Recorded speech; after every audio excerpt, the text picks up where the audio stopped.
안녕하세요. 삼성자산운용 이희건입니다. 오늘은 3월 채권시장 전망에 대해 알아볼 텐데요. 2월 미국 채권시장 리뷰부터 만나볼까요?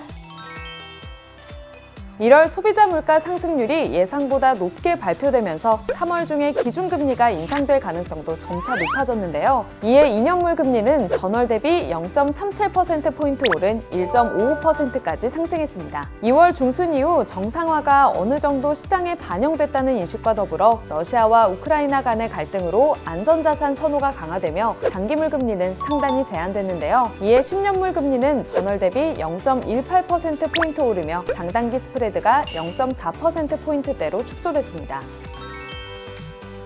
지난 2월 10일, 1월 미국 소비자 물가지수가 예상을 상회하면서 3월 FOMC 회의에서 기준금리를 0.5%포인트 인상할 확률이 93%까지 급등했는데요. 블러드 여는 총재는 기준금리를 상반기에 1%포인트 인상하겠다고 주장해 2년금리가 전일 대비 0.21%포인트 올라 1.56%까지 상승했습니다. 올해 기준금리 인상은 상반기 3차례, 하반기 2차례 내외가 예상되는데요. 다만 3월에 0.25%포인트 인상될 것으로 예상되기 때문에 0.5%포인트 인상을 반영했던 2월 중 2년 금리 급등은 과도해 보입니다. 아마 3월에 금리를 인상하더라도 단기금리 상승폭은 미미할 것으로 판단됩니다. 연준이 기준금리 인상 속도를 높여야 하는 이유는 작년부터 강조해왔던 물가 급등 때문인데요. 1월 소비자 물가지수와 핵심 소비자 물가지수는 전년 동월 대비 각각 7.5%, 6.0% 상승하며 40년 내 최고치를 기록했습니다. 파월 의장은 12월 FOMC 이후 새로운 경제 지표들에 대해 겸허하고 기민하게 반응하겠다고 주장했는데요. 다만 물가 상승 압력이 상반기에 쏠려 있고 기대 인플레이션 또한 통제가 잘 되는 점을 감안하면 연준은 기준금리를 올릴 수 있을 때 가파르게 인상할 것으로 보입니다.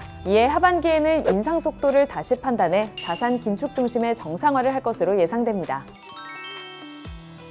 우크라이나 사태는 원자재 가격 상승과 글로벌 경기 하락을 동시에 자극해 통화 정책에 미칠 영향은 결국 중립인데요. 단기적으로 금리 변동성을 확대시키는 요인으로는 충분해 보입니다. 다만 과거 크림반도 합병 때 민스크 협약까지 1년 정도가 걸렸지만 금리 변동성은 사태 초반에만 급격하게 확대됐는데요. 우크라이나 사태가 범세계적인 무력 충돌로 번져 글로벌 경제 성장률을 둔화시키지만 않는다면 그 영향은 단기에 그칠 것으로 전망됩니다.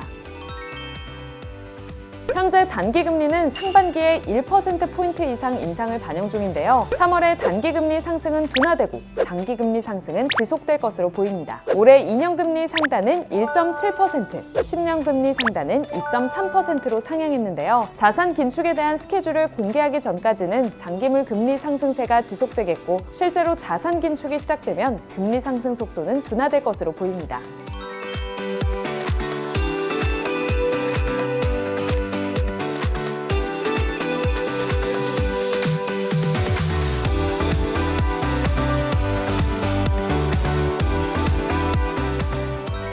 지금까지 3월 채권시장 전망을 알아봤는데요. 그럼 구독과 좋아요, 알림 설정 눌러주시고 우리는 다음 달에 또 만나요.